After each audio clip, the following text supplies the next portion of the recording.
আসসালামু আলাইকুম ওয়া রাহমাতুল্লাহি ওয়া বারাকাতুহু। এলাকাবাসী ভালো আছেন আপনারা? আমারা চিনতেছেন? আলহামদুলিল্লাহ আলহামদুলিল্লাহি নাহমাদুহু ওয়া নুসাল্লি আলা রাসূলিহিল কারীম।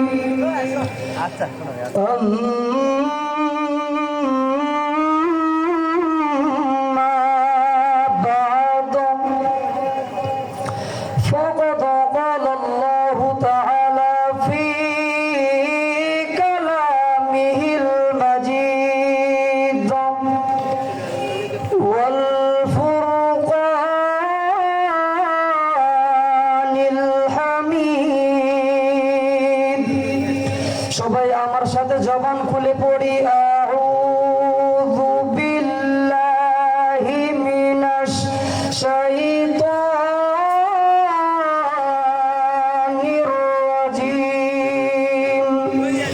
আর একটু মহব্বতের সাথে পড়ি, বিসমিল্লাহির রাহমানির রাহিম।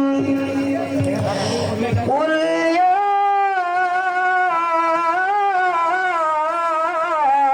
أيها الكافرون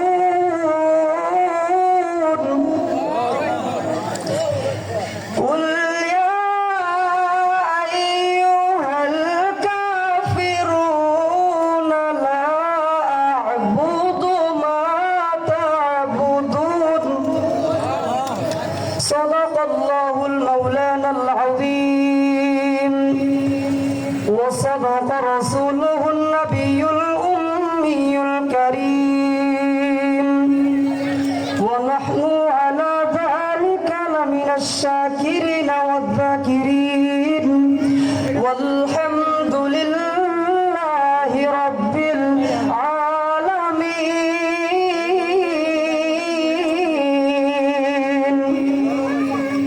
আলহামদুলিল্লাহ, সমস্ত প্রশংসা সেই আল্লাহ সুবহানাহু ওয়া তাআলার দরবারে, যে আল্লাহ সুবহানাহু ওয়া তাআলা আজকের এত বড় একটা সুন্দর জান্নাতের বাগানের মধ্যে আমাদেরকে আসার, বসার, কিছু বলার এবং কিছু শোনার তৌফিক দিয়েছেন। সেই আল্লাহ তাআলা রব্বুল আলামিনের দরবারে একটা বার শুকর আদায় করি, সবাই বলি আলহামদুলিল্লাহ। আপনারা কি আল্লাহর উপর বেজার নাকি? এই বাজান বেজার হয়েছেন? আরেকটু সুন্দর করে বলি আলহামদুলিল্লাহ। এবার মনে হচ্ছে আমার বাজানরা আমার সামনে বসে হয়েছে। আল্লাহু আকবার। আমার হৃদয়ের অন্তরস্থলে আমার এলাকার বাসী, আমি গর্ব করে বলতে পারবো আমার এলাকার মানুষ আমার বয়ান শুনতেছে এবং আমার সাথে কথা বলতেছে। একটু মারহাবা বলেন। আপনাদের মাঝে ছোট্ট একটা আয়াত বলছি, হাতে সময় খুবই কম, অল্প কিছুক্ষণ সময় হয়েছে, এই জন্য আমি ভালো আপনাদের মাঝে আলোচনা করতে পারবো না। মানে যেগুলো ভাঙাচোরা আলোচনা তাও চেষ্টা করব আমার আব্বাজানদের মুখ বিলে তাকাই আমি খুব সুন্দর আপনাদেরকে গুছিয়ে আলোচনা শোনার এবং বোঝানোর তৌফিক করবো। সবাই বলি আমিন। আপনাদের মাঝে একটা আয়াত বলছি কোরআনুল কারীম থেকে নাকি অন্য জায়গা থেকে? কোরআন থেকে বলছি, ঠিক কিনা? আল্লাহ আয়াতের ভিতরে বলতেছেন, কুল ইয়া আইয়ুহাল কাফিরুন। মুহাম্মদ নবীকে খ্রিস্টানরা, ইহুদিরা তারা বলতেছেন, এ মুহাম্মদ অনেকদিন তোমার সাথে যুদ্ধ করছি, যুদ্ধ আর পাইতেছেন, আল্লাহু আকবার বলেন। আচ্ছা বলেন তো, হিন্দুদের সাথে কি মুহাম্মদ নবী তুলনা করা যাবে? কোনে হিন্দু আর কোনে মুহাম্মদ? আল্লাহু আকবার বলেন। এবার ইহুদি খ্রিস্টানরা বলতেছে, মুহাম্মদ তোমার সাথে পারতেছি না, তোমার সাথে পারতেছি না। তো মুহাম্মদ নবী বলতেছেন, তোমরা পারবে না কেন? তোমাদের সৈনিক তো কম না। আমার তো সৈনিক কম, মুহাম্মদ নবী সৈনিক কম ছিল নাকি? এখন বেশি, তখন কম ছিল, ঠিক কিনা? তো আল্লাহ তাআলা রব্বুল আলামিন যখন মুহাম্মদ নবীকে তারা যুদ্ধের কথা বলতেছেন, মুহাম্মদ নবী বলতেছেন, তোমরা যদি যুদ্ধ করতে চাও যুদ্ধ করবো, আল্লাহু আকবার বলেন। তখন মুহাম্মদ নবী বলতেছেন, চল আমরা যুদ্ধের ময়দানে নামবো। তো এবার আল্লাহ তাআলা রব্বুল আলামিন সঙ্গে সঙ্গে পুরা কাফির নাজির করে দিন, আল্লাহু আকবার বলেন। আল্লাহ তাআলা বললেন, কুল ইয়া আইয়ুহাল কাফিরুন।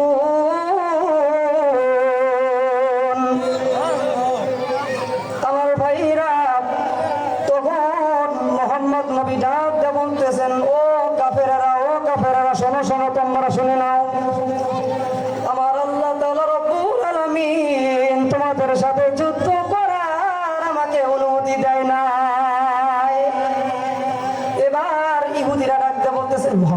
পাইছে, বলবে কিনা? বলতেছেন মোহাম্মদের মানুষই রে, মোহাম্মদ কিভাবে যুদ্ধ করবো?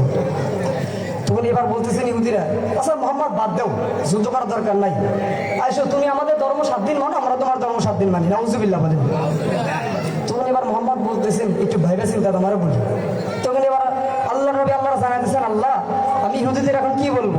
তোমার আল্লাহ সঙ্গে সঙ্গে কোরআনুল কারীম থেকে কুলে আইয়ুল কাফিরুন সূরা নাযিল করে দিলেন। বলতেছেন, এ মুহাম্মদ তুমি কাফেরদেরকে জানাইয়ে দাও, এটা কখনো হইতে পারে না। আল্লাহু আকবার বলেন। কেন হইতে পারে না? ইসলাম অরিজিনাল প্লেস, ইসলামের সত্য ধর্ম। আল্লাহু আকবার বলেন। আল্লাহ তাআলা কোরআনে এদের বলেন, ইন্নাদ-দীন ইনদাল্লাহিল ইসলাম।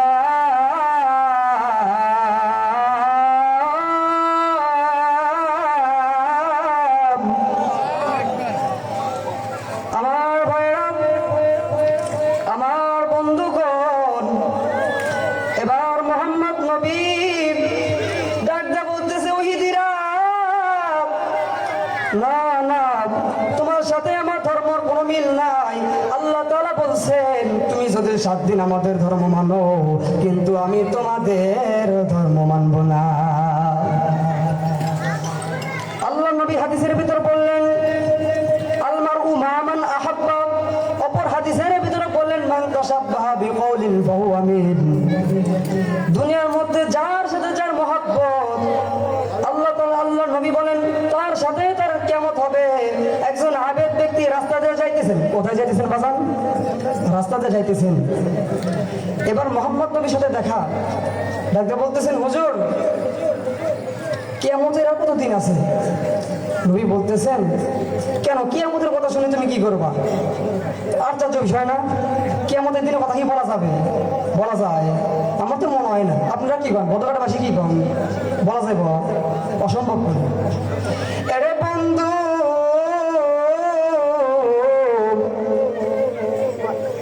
এবার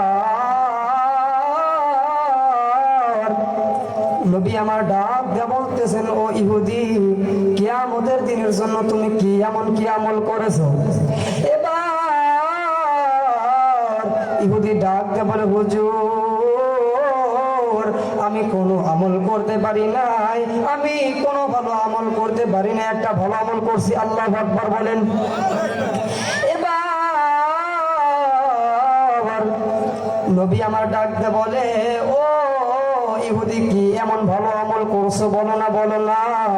এবার ইহুদি লোক ডাক দিয়ে বলে, হুজুর আমি কোনো ভালো আমল করতে পারি না, কিন্তু আপনি হাদিসের ভিতরে বলছেন আল মারউ মা মান আহাব্বা। আপনি বলেছেন যার সাথে যার মহব্বত সৃষ্টি হবে, তার সাথে তারই কিয়ামত হবে। আল্লাহু আকবার বলেন। এবার নবী হাসি দিলেন, মুস্কি হাসি। সুবহানাল্লাহ বলেন। কেন হাসলেন আপনারা জিজ্ঞাসা করবেন না হুজুর? বলবেন, হ্যাঁ আবু নাঈম বলো, কি জন্য নবী হাসছে? আপনাদের মাঝে বলতেছি। নবী বলতেছেন, তুমি যে নবী বলতেছেন, ওই ইহুদি লোক ডাক দিয়ে বলতেছেন, হুজুর আপনি যে হাসতেছেন, কথা বলতেছেন না, হাসতেছেন, কারণ কি? বলেন না, বলেন না, আমি শুনতে চাই। এবার নবী আমার ডাক দিয়ে বলে, কিয়ামত তুমি যদি বলতেছো আল মারউ মান মান আহাব্বা, তুমি বলছো আমার সাথে যার মহব্বত থাকবে তার সাথে তার কিয়ামত হবে। আপনাদের তো এখন দরকার একজন ভালো আলেমের সাথে মহব্বত করা। কথা বলেন ঠিক কিনা? যেহেতু আল্লাহ নবী বলেছেন, মান তাশাব্বাহা বিকাউলিন ফাহুয়া মিন, যার সাথে যার মহব্বত সৃষ্টি হবে তার সাথে তার কিয়ামত হবে। সুবহানাল্লাহ বলেন।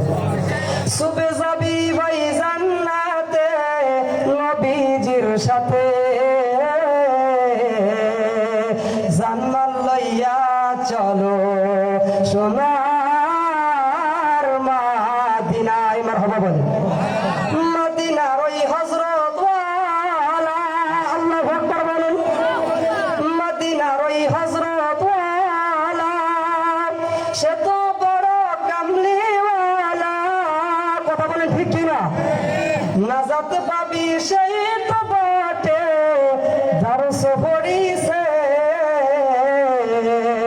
জান্নাত লইয়া চলো সোনার মাদিনায়। আল্লাহুম্মা সাল্লি আলা সাইয়্যিদানা মাওলানা মুহাম্মদ। সুবহানাল্লাহ। আপনাদের মাঝে এই জন্য বলতেছি, আল্লাহ নবীজি বলেন, হে আমার উম্মতেরা, তোমরা একজন ভালো আলেমের সাথে মহব্বত করো এবং ভালো একটা মানুষের সাথে ভালোবাসা তৈরি করো। এই জন্য মান তাশাব্বাহা বিকওলিন ফাহুয়া মিন, ভালো একটা মানুষের সাথে মহব্বত থাকার কারণে ওই মানুষের বিনিময় ওই মানুষের সাথে তোমার কিয়ামত হবে এবং ওই মানুষের সাথে তুমি জান্নাতে যাইবা। সুবহানাল্লাহ বলেন। তাহলে একজন ভালো আলেমের সাথে আমাদের সম্পর্ক রাখা দরকার আছে কি না?